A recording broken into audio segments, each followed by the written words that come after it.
GC power का सिर्फ प्रयोग करेंगे अपने खेत पे और रासायनिक खाद का प्रयोग अभी नहीं करेंगे तो हमारे खेत का जो प्रोडक्शन है, जो उत्पादन है, वो दोस्तों अचानक से डाउन हो जाएगा। क्यों हो जाएगा? क्योंकि दोस्तों जो हमारी जमीन है, जो हमारी भूमि है जिस पर हम खेती करते हैं दोस्तों, वो लगातार रासायनिक खाद के प्रयोग के कारण बिल्कुल से खाली हो चुकी है और उसकी आदी हो चुकी है दोस्तों। क्या करेंगे हम? जब भी हम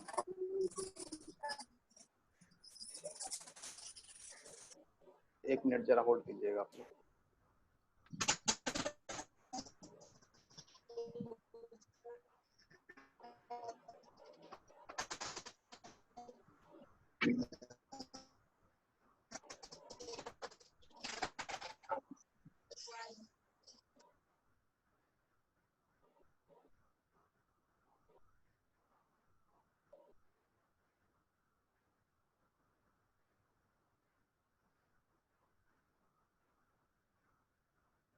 जी दोस्तों, तो जब भी हम जीसी पावर का प्रयोग करेंगे दोस्तों, तो हम अपनी खेत में जो रासायनिक खाद की मात्रा है दोस्तों, उसको आधी कर लेंगे।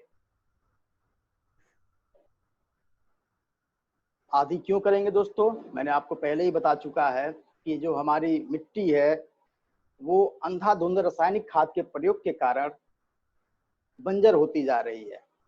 कैसे मालूम करेंगे दोस्तों कि हमारी मिट्टी जो है वो बंजर होती जा रही है या फिर वो खराब होती जा रही है, या उसकी जो उर्वरक क्षमता है, जो पोषक तत्व धारण करने की क्षमता है, जो या बोल सकते हैं मिट्टी की जो जान होती है, वो जान क्या होती है, धीरे धीरे खत्म होती है। कैसे मालूम करेंगे दोस्तों?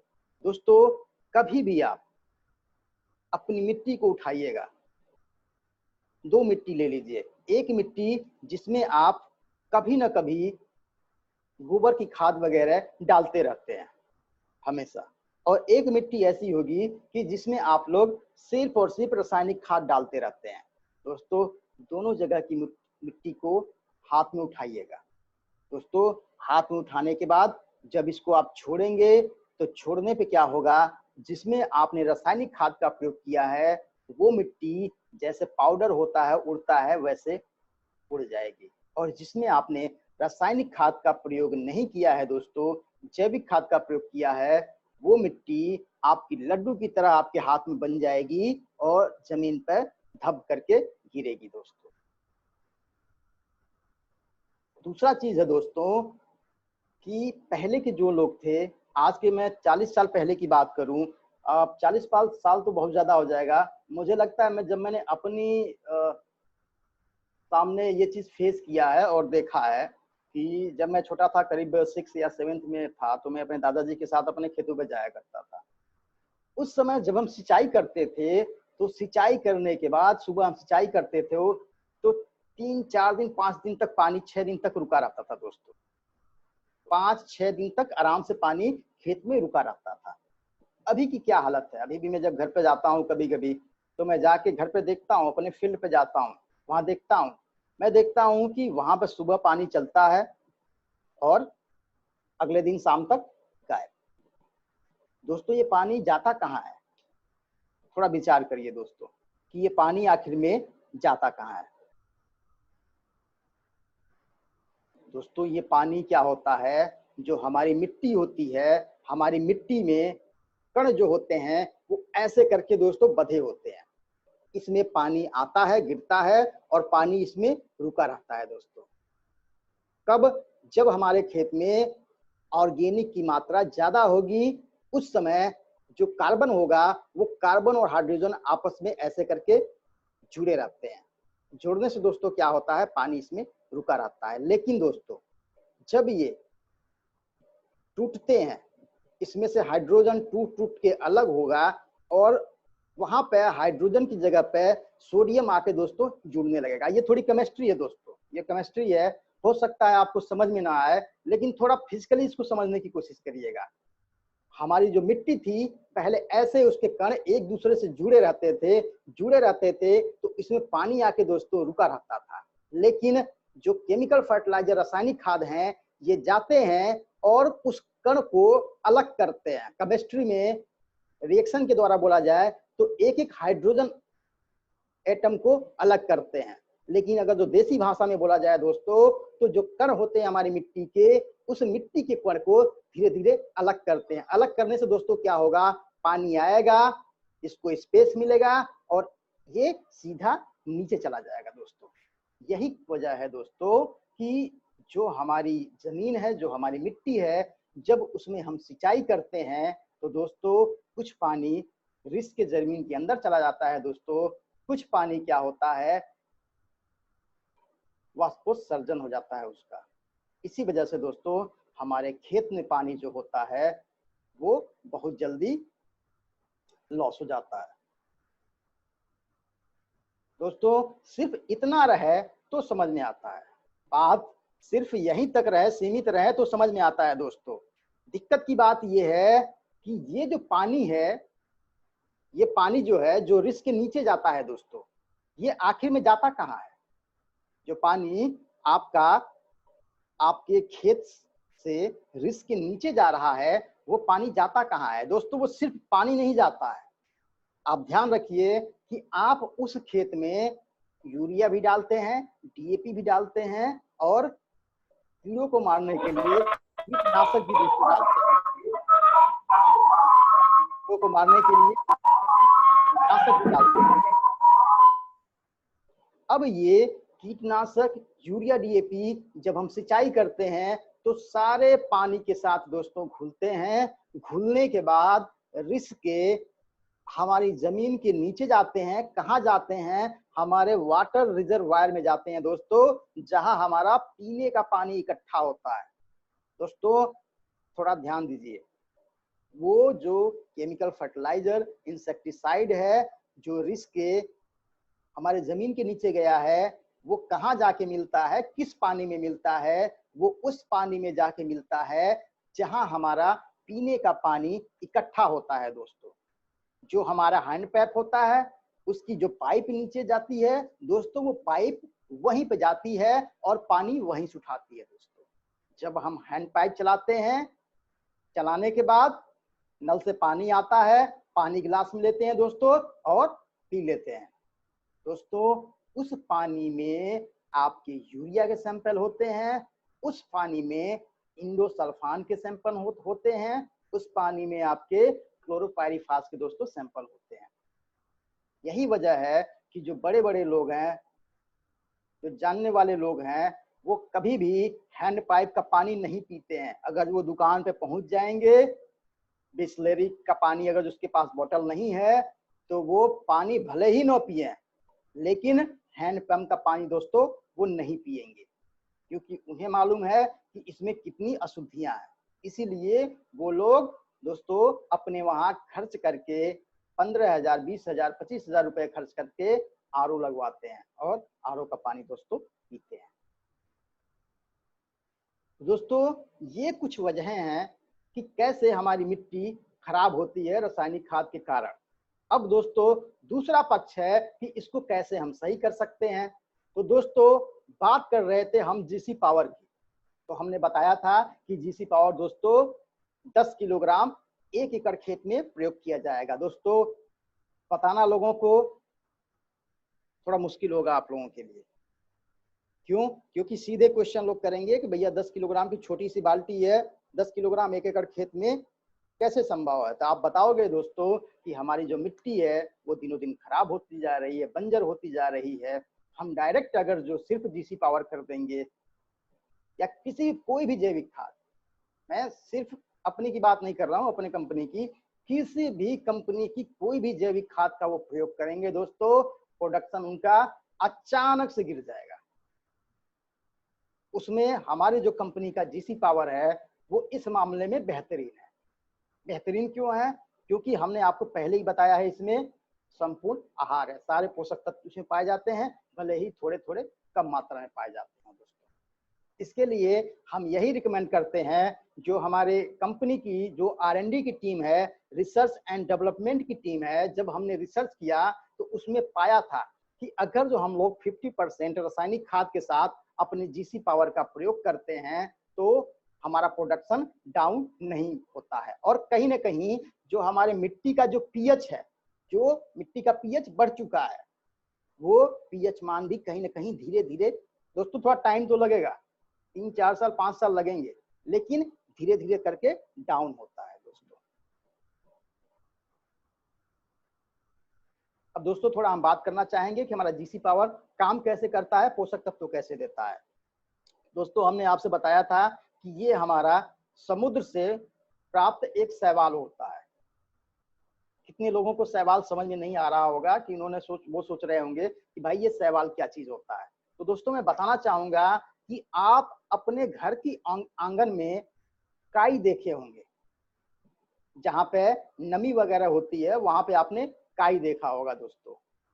अगर जो हम लोग बोले हैं कि ये समुद्र की काई है तो बिल्कुल सही है दोस्तों। आपने देखा होगा कि काई अगर जो 2 दिन आप देखते हैं थोड़ी सी जगह है, अगर जो आप लोग साफ सफाई नहीं करते हैं तो वो काई बढ़ के काफी एरिया कवर कर लेता है और अपने से दो गुने जगह में फैल जाता है। थोड़ा और टाइम की बात करें, 4 दिन और देखें, 5 दिन देखें तो 5 दिनों के बाद वो थोड़ा थोड़ा और बढ़ जाता है। 10 दिनों की बात करें तो हम देखेंगे कि वो हमारा पूरा आंगन जो है वो कवर कर लिया है दोस्तों। दोस्तों ऐसा ही कुछ हमारा जीसी पावर करता है खेत में जाने के बाद दोस्तों। जब हमारे खेत में जाता है तो ये अगर जो एक जगह यहाँ पे गिरता है तो यहाँ पे गिरने के बाद ये फैल कर दोस्तों, ये फैल के काफी एरिया कवर कर लेता है। एरिया कवर करने के बाद दोस्तों हम जानते हैं कि ये छोटे जीव होते हैं, ये छोटे जीव होते हैं और जो इनका लाइफ स्टाइल, जो इनका लाइफ साइकिल है दोस्तों ये कम होता है। इनका जो लाइफ जैसे हमारा लाइफ साइकिल क्या है, हम 65 साल कोई जीता है, कोई 70 साल जीता है, कोई 80 साल, कोई 85 साल, कोई 90 साल। इनका क्या है दोस्तों, ये मैक्सिमम इनकी जो लाइफ साइकिल होती है किसी की 3 दिन, किसी की 4 दिन, 36, 48, 60 घंटे इनका लाइफ साइकिल होता है। इसी में ये बनते हैं और मर जाते हैं। जैसे कोरोना है दोस्तों, इसका मल्टीप्लिकेशन कितना तेज होता है। अगर जो ये एक जगह एक कण पे अगर एक गिरा तो इसका मल्टीप्लिकेशन इतना होता है कि ये करोड़ों में हो जाता है दोस्तों। ऐसे ही कुछ हमारे बैक्टीरिया, शैवाल या फिर जीवाणु होते हैं दोस्तों।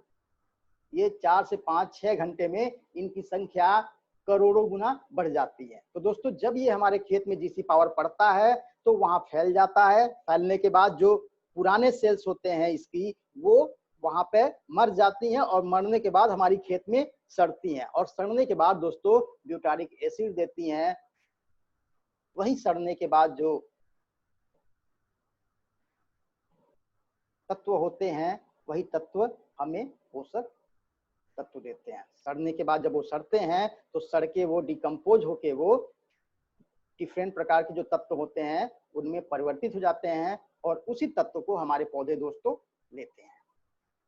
तो दोस्तों इस प्रकार से जो जीसी पावर है ये हमारे खेत में खाद देता है दोस्तों। आइए दोस्तों हम बात करें दूसरे प्रोडक्ट की। तो दोस्तों जो हमारे पास दूसरा प्रोडक्ट है इसका नाम है जीडर्मा दोस्तों, जो कि आपके स्क्रीन पर शेयर हो रहा है।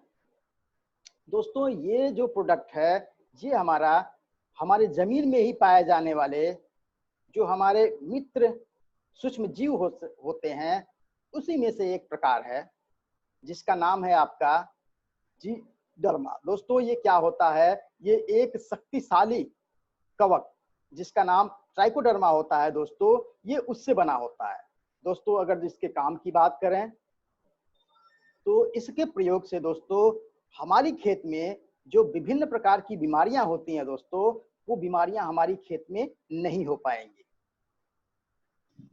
दोस्तों। अगर जो बीमारियों की बात करें, इधर हवा चल रहा है कि हमारे खेत में अब तो सच ना, चाहे वो सड़न वाली बीमारी हो, चाहे वो गलन वाली बीमारी हो, ये जितने प्रकार की बीमारियां होती हैं, या हम ऐसे बोल सकते हैं कि कवक के द्वारा, फंगस के द्वारा जितने भी प्रकार की बीमारी होती है हमारी फसलों में, वो बीमारी हमारी फसलों में नहीं होगी दोस्तों। दोस्तों 2 काम होता है, एक काम होता है कि जब आग लग जाती है तब हम कुआं की खुदाई करते हैं। तो सब आप लोग सभी जानते हैं, अगर जो आग लग जाएगी उसके बाद से अगर हम पानी डालें भी तो कहीं ना कहीं कुछ तो नुकसान वो करेगा दोस्तों। तो वही चीज है, साइंटिफिक भाषा में इसको एक टर्म बोलते हैं, एक होता है मैनेजमेंट और एक होता है कंट्रोल। मैनेजमेंट दोस्तों वो चीज होती है कि क्यों ना हम कुछ ऐसी व्यवस्था करें कि जब भी आग लगे हमारे पास उस आग को बुझाने के लिए सिस्टम पहले से तैयार हो, मौजूद हो। और दोस्तों कंट्रोल ये होता है कि आग लग गई और हम जाके कुएं की खुदाई कर रहे हैं या उसके बाद हम चीजों को तलाश रहे हैं जिसको आग को बुझाया जाए। तो दोस्तों एक बार अगर जो आग लग गई तो हम सभी जानते हैं कि कहीं ना कहीं नुकसान तो वो करेगी ही करेगी। तो दोस्तों ऐसा ही कुछ हमारे प्रोडक्ट काम करता है। हम लोग मैनेजमेंट पर काम करते हैं कि हम कुछ ऐसा करें कि हमारे खेत में, हमारी फसल में बीमारी आ ही ना पाए। तो दोस्तों कंट्रोल क्या होता है दोस्तों कि अगर जो बीमारी आ गई तब जाके हम उसका उपाय करें। तो दोस्तों अगर बीमारी लग गई, एक मैं आप लोगों के सामने स्क्रीन शेयर करना चाहूंगा।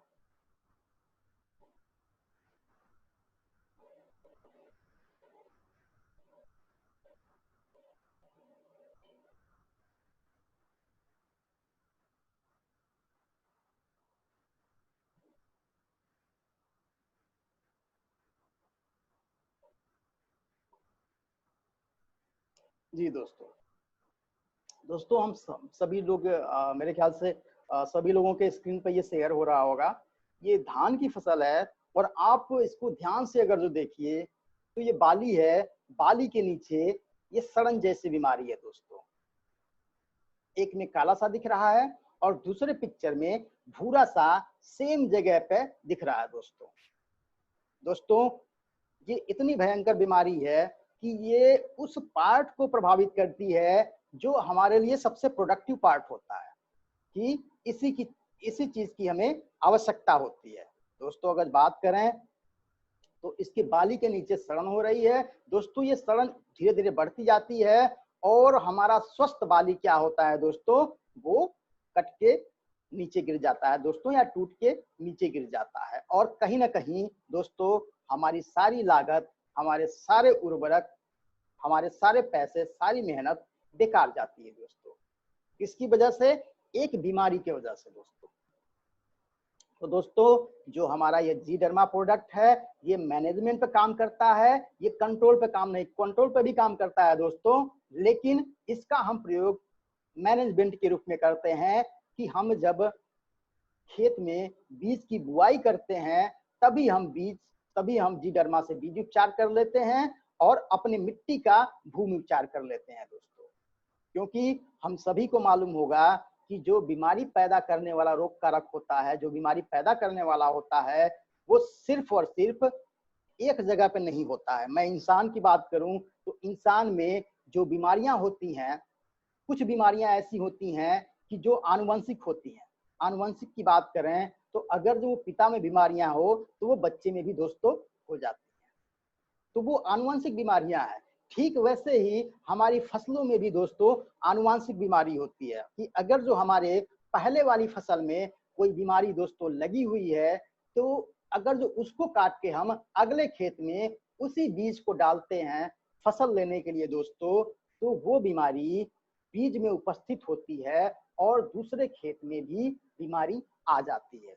क्योंकि बीज जो होता है वो हमारे पेरेंट का काम करता है, तो कहीं ना कहीं ऐसी बीमारियों को हम फसलों के लिए भी आनुवांशिक बीमारी बोलते हैं दोस्तों। तो दोस्तों अब इसको हम कैसे सही कर सकते हैं दोस्तों? इसको ऐसे सही कर सकते हैं कि हमने जिस खेत में बुआई करनी है उस खेत में बुआई करने से पहले हम बीज को लें और बीज को लेने के बाद अपनी दवा से उपचारित करते हैं दोस्तों। अगर जो उपचारित करने की बात करें तो कैसे करेंगे दोस्तों?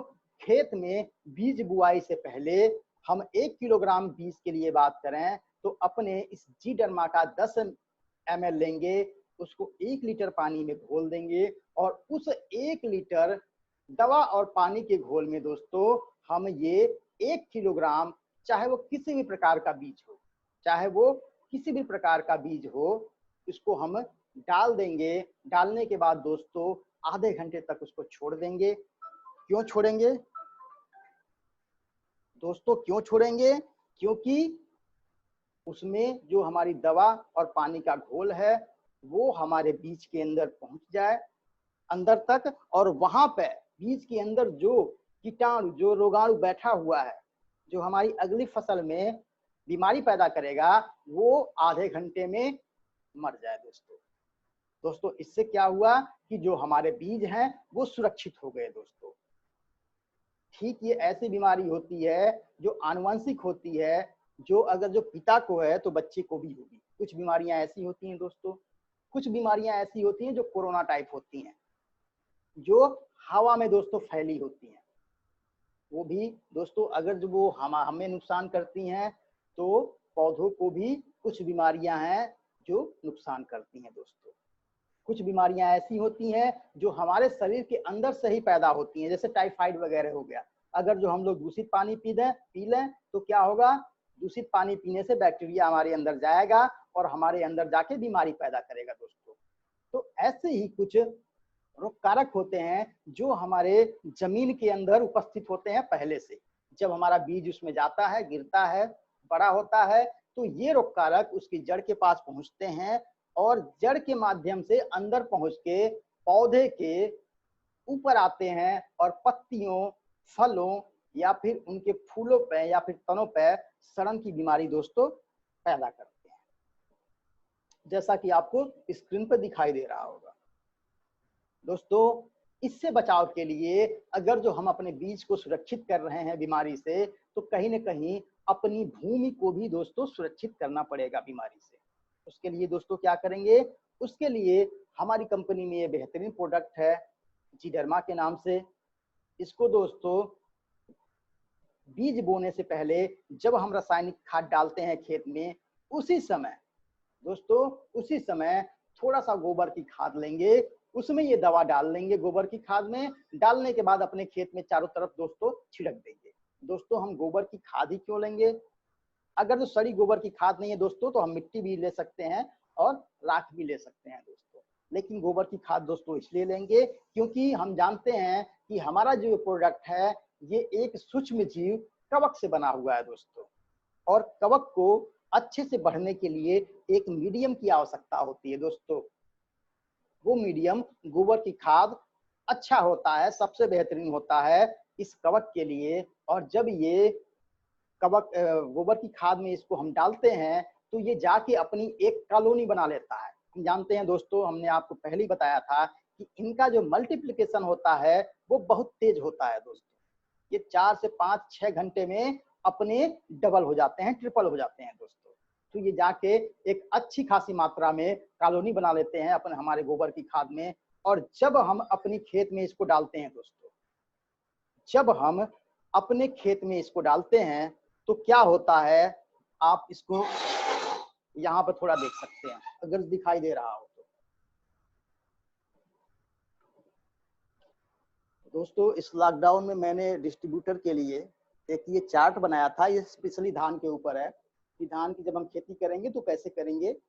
अगर खेत खाली है तो हम क्या डालेंगे, ये देखिए ये पूरा खेत खाली होगा, ये खेत खाली है तब हम क्या डालेंगे, थोड़ा पौधा बड़ा हो गया तो तब क्या डालेंगे, पौधे में अगर बाली वगैरह आ रही है, ये बाली आपको दिख रहा है, तब क्या डालेंगे, तो इसको हम बाद में डिस्कस करेंगे।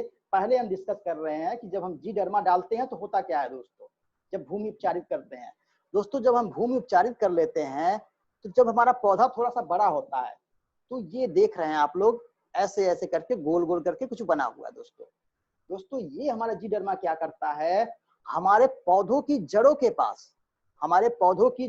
पास एक तरह से लक्ष्मण रेखा खींच देता है। वो लक्ष्मण रेखा क्या होती है कि किसी भी प्रकार का अगर जो कवक है जो बीमारी पैदा करने वाला होता है वो इसके आसपास भटक नहीं सकता है दोस्तों। क्या होता है इनके पास दोस्तों, भगवान ने हर बंदे को, हर जानवर को कोई न कोई शक्ति दी है। लोगों से या जो बाहरी चीजें हैं उनसे बचाव करने के लिए। सांप को देख लीजिए, जहर दिया है, जानवर है नहीं कुछ उनके पास होता है, उनके पास सूंड होती है, ताकत होती है।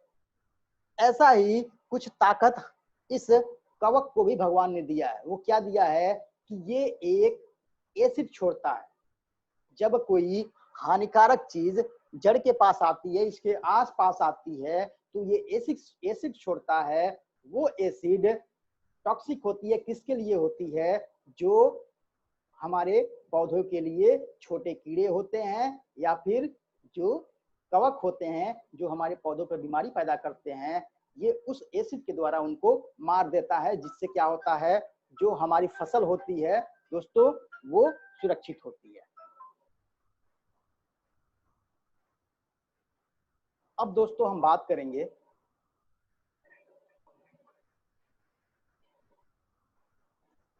जी। अब दोस्तों हम बात करेंगे हमारे नेक्स्ट, अच्छा इसके प्रयोग की दोस्तों बात करें, कैसे प्रयोग करेंगे, तो हमने आपको बता दिया था इसका प्रयोग हम दो प्रकार से कर सकते हैं। एक बीज उपचार है, दूसरा दोस्तों भूमि उपचार है। बीज उपचार के लिए हम अगर 1 किलोग्राम बीज है, जो हमारा गेहूं के दाने से बड़े वाले बीज हैं, तो उनके लिए दोस्तों 1 किलोग्राम बीज के लिए दोस्तों 1 किलोग्राम बीज के लिए हम 10 ml दवा लेंगे और उस 10 ml दवा को 1 लीटर पानी में दोस्तों घोल लेंगे। उस घोल में 1 किलोग्राम बीज को डाल देंगे। डालने के बाद दोस्तों आधे घंटे तक छोड़ेंगे, जिससे हमारी दवा की मात्रा बीज के अंदर पहुंच जाए। दोस्तों पहुंचने के बाद हम अपने बीज को छान के निकाल लेंगे, छायादार स्थान पर सुखा लेंगे। दोस्तों सुखाएंगे क्यों? क्योंकि जो हमारी दवा है वो हमारे बीज के ऊपर भी अच्छे से चिपक जाए, दोस्तों सूख जाए। उसके बाद दोस्तों प्लीज मैं एक कॉल रिसीव कर लेता हूँ, थोड़ा इंपॉर्टेंट लग रहा है। हेलो, हाँ जी। अरे भाई साहब, 3 बार कोई अगर कॉल काट रहा है तो समझना चाहिए ना कि कुछ कहीं बिजी होगा। भाई ट्रेनिंग दे रहा हूँ भाई। सर पोस्टर का ये वाला पार्ट थोड़ा दिखाइए, जब खेत खाली है पोस्टर में जो ये वाला लगा है।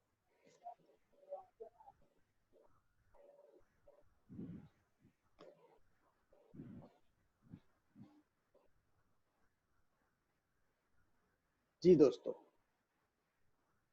बात कर रहे थे हम इसकी प्रयोग करने की विधि की। तो हमने बताया कि 2 प्रकार से हम प्रयोग कर सकते हैं। पहला हमारा बीज उपचार है, दूसरा हमारा भूमि उपचार है। बीज उपचार दोस्तों मैंने बता चुका है। अब मैं बात करता हूँ भूमि उपचार की। भूमि उपचार दोस्तों हम कैसे करेंगे? दोस्तों भूमि उपचार के लिए हम लेंगे, अगर 1 एकड़ खेत की बात करें तो हम लेंगे आपका 200 किलोग्राम सड़ी गोबर की खाद। दोस्तों उसमें हम 250 ml जीडर्मा मिला देंगे। दोस्तों जीडर्मा मिलाने के बाद उसको अगर हमको कल अपने खेत में प्रयोग करना है तो आज शाम को ही हम ये क्रिया अपने दोस्तों वो सड़ी गोबर की खाद में शाम को ही कर लेंगे।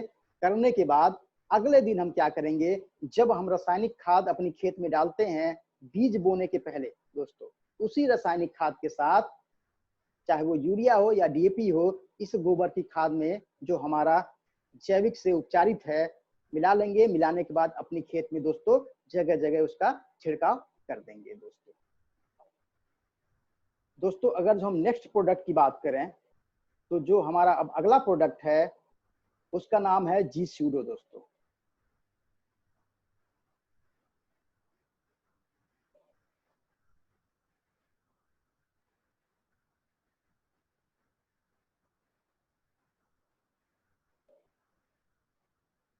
जी दोस्तों जो हमारा नेक्स्ट प्रोडक्ट है वो दोस्तों जी स्यूडो है। तो हमने बताया था दोस्तों कि जैसे हमारा जी डर्मा काम करता है, कुछ वैसे ही हमारा जी स्यूडो भी दोस्तों काम करता है। दोस्तों दोनों में अंतर क्या है? दोनों में दोस्तों अंतर ये है कि जो जी डर्मा है हमारा, वो एक जो कवक से होने वाली बीमारियां होती हैं उनके जो रोग कारक होते हैं उनको मारता है। और जो हमारा जी स्यूडो है दोस्तों, ये जो बैक्टीरिया से होने वाली बीमारियां होती हैं दोस्तों, ये हमारी खेत में उस बैक्टीरिया से होने वाले जो रोग कारक होते हैं उनको ये मारता है। दोस्तों ये इंश्योर करता है कि हमारे खेत में किसी भी प्रकार से जो बैक्टीरिया से होने वाली बीमारी है वो दोस्तों न हो पाए। दोस्तों इस पे कुछ प्रारंभिक चरण में कीटों की व्यापक श्रेणी पर असर करता है। दोस्तों मैं बताना चाहूंगा, यहाँ पर कीटों से मतलब बड़े कीटों से नहीं है, बल्कि उन कीटों से है जो छोटे छोटे होते हैं, और खासकर जो कीटों के अंडे होते हैं। दोस्तों अब मैं बताना चाहूंगा, कीटों के अंडे दो जगह पे ज्यादा होते हैं, एक आपके जमीन के नीचे होते हैं और एक आपके पत्तियों के दोस्तों सतह पे होते हैं। तो दोस्तों अगर हम जी स्यूडो का प्रयोग करते हैं तो कहीं ना कहीं हमारा जो खेत होता है, हमारी जो फसल होगी, वो बैक्टीरिया के साथ साथ जो हमारे फसलों में कीट लगते हैं, उन कीटों को भी ये कंट्रोल करता है। दोस्तों मैं फिर से बताना चाहूंगा, ये उन कीटों के लिए है जो छोटे होते हैं और खासकर जो इनके अंडे होते हैं। दोस्तों ये उनके अंडों पर ज्यादा असर करता है। कैसे असर करता है दोस्तों?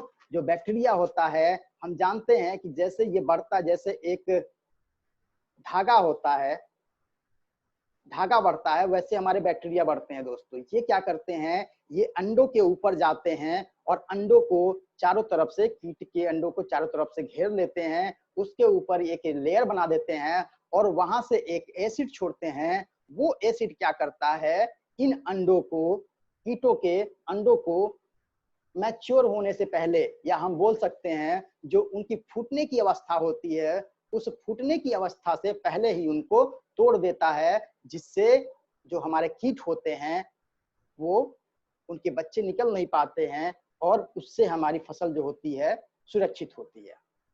दोस्तों मिट्टी में बैक्टीरिया की वजह से होने वाले कई रोगों को भी नियंत्रित करता है, जो कि मैंने पहले ही कह चुका है। दोस्तों जो इसका तीसरा पॉइंट है वो होता है मिट्टी की उर्वरकता में सुधार लाना। दोस्तों एक केस है, वो केस ये है दोस्तों कि हमारे मिट्टी में पोषक तत्व तो कभी कभी ऐसा होता है कि काफी उपस्थित होते हैं, लेकिन दोस्तों जैसे हमारे सामने, हमारे किचन में सारी सब्जियां रख दी जाए, दोस्तों सारी सब्जियां रख दी जाए, लेकिन वो कच्ची हो, तो उसको हम लोग खा नहीं पाएंगे जब तक उसको हम पका के सब्जी नहीं बनाएंगे। कुछ ऐसा ही दोस्तों इनके साथ भी होता है। हमारे जमीन में कुछ पोषक तत्व होते हैं, वो हमारे जमीन में उपस्थित तो होते हैं, लेकिन दोस्तों वो हमारे पौधों के लिए अवेलेबल फॉर्म में नहीं होते हैं। अवेलेबल फॉर्म मतलब कि घुलनशील अवस्था में नहीं होते हैं दोस्तों। तो दोस्तों ये जो हमारा जी स्यूडो है, जो कि एक शक्तिशाली सूडोमोनास नामक बैक्टीरिया से बना है, ये क्या करता है दोस्तों, वो जो अघुलनशील जो तत्व हैं दोस्तों, उसको घुलनशील फॉर्म में कन्वर्ट करता है। वहां पे जो अयस्क होते हैं, अयस्क के साथ जो तत्व होते हैं, उनके साथ जो मेटल वगैरह जुड़े होते हैं दोस्तों, ये जाके उन मेटल को फ्री करता है, ताकि जो आपके नाइट्रोजन है, जो आपके फास्फोरस है, पोटास हैं, ये अवेलेबल फॉर्म में उपलब्ध हो सके। अगर जो नाइट्रोजन की बात करें दोस्तों, तो ये अगर जो नाइट्राइट फॉर्म में है तो हमारे पौधे उसको नहीं ले पाएंगे, बल्कि उसको अमोनिया फॉर्म में हमारे पौधे लेते हैं। मैं अगर बात करूं फास्फोरस की दोस्तों, तो वो अगर जो HPO4 में है दोस्तों, तो HPO4 के रूप में हमारे पौधे नहीं ले पाएंगे, जबकि उसको H2PO4 के फॉर्म में पौधे उसको लेते हैं दोस्तों। ये सारा काम जो करते हैं वो हमारा ये जी सूडोमोनास बैक्टीरिया करता है दोस्तों। तो कहीं ना कहीं अगर जो जो हमारी मिट्टी में पोषक तत्व हैं, जो एक जगह जकड़े हुए हैं, बंधे हुए हैं, ये क्या करता है, उनको खोल खोल के हमारे पौधों को देता है। तो कहीं ना कहीं ये हमारी मिट्टी की उर्वरकता में भी दोस्तों सुधार लाता है। जो नेक्स्ट पॉइंट है दोस्तों, वो है मिट्टी के पीएच स्तर को बनाए रखता है। दोस्तों अगर जो ये जैविक रूप से दोस्तों उर्वरक देगा, तो कहीं ना कहीं जो हमारे मिट्टी का जो पीएच है वो कहीं ना कहीं दोस्तों बैलेंस होगा। दोस्तों इसकी अगर जो प्रयोग करने की बात की जाए, तो इसको भी हम दो तरह से प्रयोग कर सकते हैं। जैसा हमने जीडर्मा का प्रयोग किया था दोस्तों, सेम उसी प्रकार इसको हम प्रयोग कर सकते हैं। बस इसके डोज में थोड़ा अंतर है दोस्तों। डोज में क्या अंतर है कि अगर जो हम जीडर्मा की बात करें, तो वहां पे 1 किलोग्राम बीज को उपचारित करने के लिए हमने 10 ml दवा की मात्रा ली थी दोस्तों। 1 किलोग्राम बीज उपचारित करने के लिए हमने जीडर्मा की 10 ml की मात्रा ली थी दोस्तों। यहाँ पे 1 किलोग्राम बीज उपचारित करने के लिए हम जी सूडो का 5 से 7 ml लेंगे दोस्तों। 10 ml की जगह पे 5 से 7 ml लेंगे। पानी की मात्रा वही सेम रहेगी 1 लीटर, और इसमें हम 1 किलोग्राम बीज डाल के दोस्तों इसको उपचारित कर लेंगे। दोस्तों मैं प्रोसेस फिर से बता देता हूं कि 1 किलोग्राम बीज उपचारित करने के लिए 5 से 7 ml हम जी सूडो लेंगे। इस 5 से 7 ml जी सूडो को 1 लीटर पानी में मिलाएंगे दोस्तों। मिलाने के बाद 1 किलोग्राम बीज इसमें डालेंगे, आधे घंटे तक छोड़ देंगे दोस्तों। आधे घंटे बाद छोड़ने के बाद इसको निकालेंगे। निकालने के बाद सुखा करके 10-20 मिनट और अपने खेत में हम बुआई दोस्तों कर देंगे। दोस्तों ये हो गया बीज उपचार। दोस्तों भूमि उपचार की बात करें तो बिल्कुल उसी तरह से प्रयोग करेंगे। इसमें दोस्तों हम जी सूडो की दोस्तों 1 एकड़ खेत के लिए बात करें। अच्छा दोस्तों, मैंने बात किया था कि अगर 1 किलोग्राम बीज है तो उसके लिए हम 5 से 7 ml दवा लेंगे दोस्तों। अगर हमारे बीज की मात्रा ज्यादा हो गई, 10 किलोग्राम हुई, तो हम क्या करेंगे दोस्तों, हम ऐसे ही मल्टीप्लाई कर देंगे 10 से। तो अगर जो हमारा 1 किलोग्राम है तो उसके लिए 5 से 7 ml है, तो हमारा 10 किलोग्राम अगर बीज है तो उसके लिए दवा की मात्रा कितनी हो जाएगी, 50 से 70 ml दोस्तों। पानी की मात्रा कितनी हो जाएगी, 10 लीटर। तो दोस्तों हमारे जैसे जैसे बीज बढ़ेंगे वैसे ही इसको हम अपनी पानी और दवा की मात्रा को बढ़ा लेंगे दोस्तों। अगर हम बात करें इसका भूमि उपचार से, तो भूमि उपचार के लिए दोस्तों 1 एकड़ खेत के लिए हम 100 किलोग्राम दोस्तों सड़ी गोबर की खाद लेंगे। उसमें हम 250 ml दोस्तों जी डर्मा को उस गोबर की खाद में जगह जगह डाल देंगे। डालने के बाद उसको मिला लेंगे। कैसे मिलाएंगे, जैसे सीमेंट और बालू मिलाते हैं दोस्तों, ऐसे मिला लेंगे दोस्तों। अगर हमें कल प्रयोग करना है तो हम कोशिश करेंगे आज शाम को ही 4 या 5 बजे जो हमारी गोबर की खाद इकट्ठी है उसमें हम जी डर्मा को मिलाएं। मिलाने के बाद दोस्तों उसको हम ले जाके अगले दिन सुबह जब हम रासायनिक खाद डालते हैं बीज बोने से पहले, उसी रासायनिक खाद के साथ इसको मिला के अपनी खेत में हम इसको छिड़काव कर देंगे दोस्तों जगह जगह पर। दोस्तों इसी श्रेणी में जो हमारा नेक्स्ट प्रोडक्ट है दोस्तों, वो है आपका जीवैम।